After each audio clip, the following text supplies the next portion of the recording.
O'zbekistonga anomal sovuq kirib kelmoqda. O'zgidromet 2025-2026 yilgi qish bo'yicha prognozini e'lon qildi. Ma'lumotlarga ko'ra, bu yilgi qish bir xil kechmaydi. Ayrim hududlarda odatdagidan iliqroq, ayrim joylarda esa keskin sovuq bo'lishi mumkin.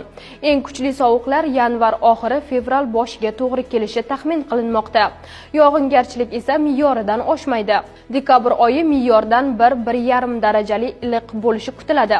Dastlabki kunlar kuzga o'xshab yumshoqroq kechadi. Kechasi 0 dan 5 daraja, kunduzi 10 dan 15 daraja. O'rtalarga borib harorat barqarorlashadi. -5 darajagacha sovish ehtimoli bor.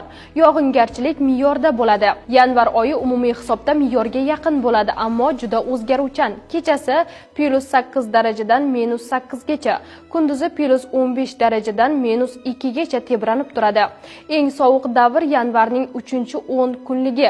Shu paytda kechalari -2 dan -17 daraja, kunduzi esa -5 darajadan -10 darajaga bo'lishi mumkin. Nukus va Urganchda sovuq -20 dan 25 darajaga kuchayishi mumkin. Fevral oyi boshida yanvardagi kabi sovuq bo'ladi. Kechasi -5 dan -10 daraja, kunduzi esa -3 dan +2 daraja iliq bo'ladi. Ikkinchi 10 kunlikdan boshlab havo asta-sekin isiydi. Kechalari -2 dan -7 darajadan +8 darajagacha, kunduzi esa +18 darajagacha ko'tariladi. Janubda ba'zi kunlar +8 daraja ham bo'lishi mumkin. Yog'ingarchilik me'yorda bo'ladi.